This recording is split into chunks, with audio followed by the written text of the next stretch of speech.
అంటే ఎందుకంటే ఇక్కడ పాయింట్ ఏంటంటే సార్, ఎన్నికలు జరపడం ఆహ్వానించాల్సిందే.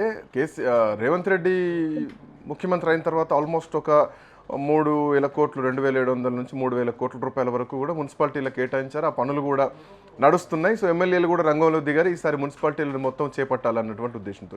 మరోవైపు ఇదంతా అర్బన్ ప్రాంతంలో ఉంటుంది కాబట్టి ఇక్కడ బీజేపీ బలం ఉంటుంది. At same time BRS party కూడా మొన్న జరిగినటువంటి పంచాయతీ ఎన్నికల్లో చాలా గట్టి పోటీ ఇచ్చింది. సో ఖచ్చితంగా ఇక్కడ కూడా పట్టు నిలుపుకోవడానికి ఆ రెండు పార్టీల ప్రయత్నాలు ఎట్లా ఉండొచ్చు అనుకోవచ్చు? ఈసారి కొంచెం బీజేపీకి పట్టణాల్లో బలం ఎక్కువ ఉంటది. అంటే కాంగ్రెస్ పార్టీ తగ్గొచ్చు అనుకున్నాను. యాక్చువల్ గా ఇప్పుడు మీరు హైదరాబాద్ అనుకోండి, గ్రేటర్ హైదరాబాద్ ఉన్న ఎమ్మెల్యేలందరూ బీఆర్ఎస్ వాళ్ళకి ఇచ్చారు కదా.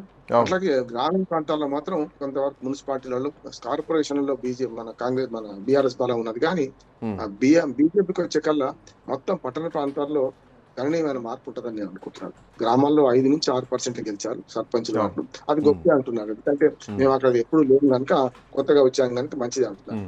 కానీ గ్రామాలకు పట్టణాలకు తేడా ఏంటంటే బీజేపీ మధ్యతరగతి ప్రజలు కొంచెం ఓట్ల పోలరైజేషన్, హిందూ ఓట్ల పోలరైజేషన్ జరిగింది. దానివల్ల కూడా బీఆర్ఎస్ నష్టం చెప్పారండి. మన ఎన్నికల్లో కూడా పట్టణాల్లో ముఖ్యంగా గ్రామీణ మున్సిపాలిటీలు వాటిల పట్టణాల్లో నష్టం ఎందుకు ఏంటంటే ఈ బీజేపీ వైపు మొగ్గిన సందర్భంగా కాంగ్రెస్ ఓట్లు కాంగ్రెస్ ఉన్నాయి, బీఆర్ఎస్ ఓట్లే ఒక రకం చెప్పాలంటే హిందూ ఓట్ల పోలేదు వరకు పోయింది. కనుక ఎప్పుడైనా మొదటి నుంచి మన తెలంగాణ రాష్ట్రంలో చూసుకుంటే పట్టణ ప్రాంత పార్టీగా బీజేపీ ఉన్నది మొదటి నుంచి కూడా చూస్తున్నాం. మనం జిహెచ్ఎంసీలో పోయినసారి 48 సీట్లు గెలుచుకుంది. అవుట్ ఆఫ్ 150 48 సీట్స్ గెలుచుకుంది.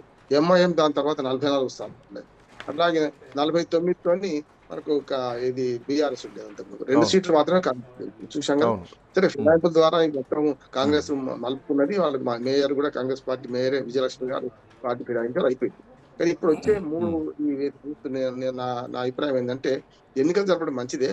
కానీ నా ఉద్దేశం ఏంటంటే అవి కూడా ఆ ఎంపీటీసీ జెడ్పీటీసీ ఎన్నికలు కూడా ఫిబ్రవరి లోపల జరిపితే, ఫిబ్రవరి 15 కానీ 20 లోపల జరిపితే ఈ ఎన్నికల సంగతి ఉండదు. ఇప్పుడు మళ్ళీ 2.5 ఏళ్ల దాకా ఎలాంటి ఎన్నికలు ఉండకపోతే, ఎందుకంటే మళ్ళీ 2025 డిసెంబర్ దాకా ఎన్నికలు లేవు కదా, అసెంబ్లీ ఎన్నికలు చేస్తే బాగుండేది. దీనికి కూడా ఇప్పుడు వార్డు విభజన ఒక సమస్య వస్తుంది. ఎందుకంటే కొన్ని జనాభా ప్రకారంగా మారినాయి. ఉదాహరణకు మొన్నటి దాకా ఉన్న మున్సిపాలిటీలలో ఎప్పుడైతే పదవీ కాలం అయిపోయిందో కొన్ని గ్రామాలు కలిసినాయి చూసాం. అంటే మన మున్సిపాలిటీలో, కార్పొరేషన్ లో కూడా కొన్ని గ్రామాలు కలిసినాయి. కనుక వాళ్ళ సంఖ్య అక్కడ జిహెచ్ఎంసీలో 300 వార్డులు ఎట్లా పెంచారో అక్కడ కూడా వార్డుల సంఖ్య పెంచాల్సి ఉంటుంది. దానికి చిన్నది ఏం లేదు. ఓటర్ లిస్టు, ప్రొవిజనల్ లిస్ట్ రాగానే దాని ప్రకారం చేస్తారు. వాళ్ళ విభజన ఈజీ అనుకుంటే 3 రోజులు చేస్తారు. చూసాం కదా మొన్న. అంటే ఇక్కడ పరిస్థితి ఇందాక మీరు అన్నట్టు గతంలో కాంగ్రెస్ పార్టీ గెలిచినటువంటి 2 స్థానాల నుంచి ఈరోజు అధికారంలోకి వచ్చింది. ఆయన మొన్న అధికారంలోకి వచ్చినప్పుడు కూడా బీఆర్ఎస్ పార్టీకి చెందినటువంటి వాళ్ళందరినీ కూడా కాంగ్రెస్ పార్టీలోకి చేర్చుకున్నటువంటి విధానం, ఏకంగా మేయర్తో సహా కలిసినటువంటి సందర్భాన్ని కూడా చూసాం. అండ్ ఓఆర్ఆర్ పరిధిలో 27 మున్సిపాలిటీలు, కార్పొరేషన్లు మొత్తం కూడా జిహెచ్ఎంసీలో విలీనం చేస్తూ కూడా ఈ మధ్యలో ప్రభుత్వం ఉత్తర్వులు కూడా జారీ చేసింది. అయితే ఇక్కడ పాయింట్ ఏంటంటే గతంలో 2009లో ఎన్నికలు మొదటిసారి జిహెచ్ఎంసీ విస్తరించినప్పుడు జరిగినటువంటి ఎన్నికల్లో ఆ రోజు కాంగ్రెస్ పార్టీ ఎంఐఎం తోటి పొత్తుతోటి భారీగా సీట్లను గెలుచుకుంది. అన్డౌటెడ్గా అతిపెద్ద పార్టీగా అవతరించిందనే చెప్పాలి ఎంఐఎం తోటి పొత్తు తర్వాత. అండ్ అప్పుడు కూడా కార్తిక్ రెడ్డి మేయర్గా ఉంది, ఎంఐఎం నుంచి డిప్యూటీ మేయర్గా ఇవ్వడం జరిగింది.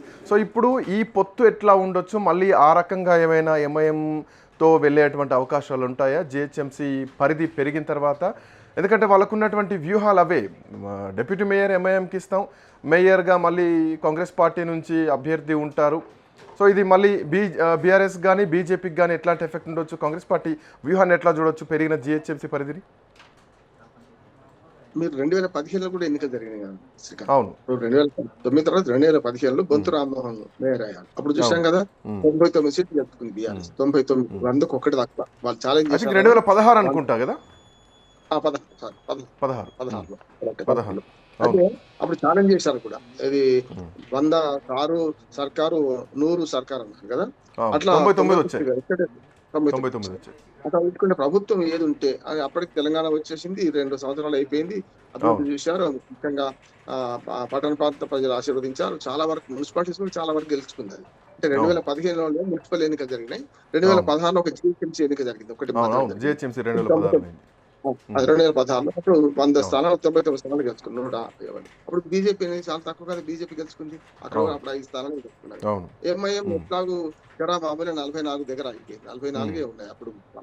అట్లా చూసుకుంటే మరి 2015 తర్వాత 2020కి వచ్చే వరకల్లా మరి బీఆర్ఎస్ పార్టీ వీక్ అయింది. చూసిండ్రు కదా మీరు. ఉమ్. 2020కి వచ్చేవరకు 49 స్థానాలు గెలిచింది. ఇక్కడ 100, ఇక్కడ 49 స్థానాలు చూసాం కదా.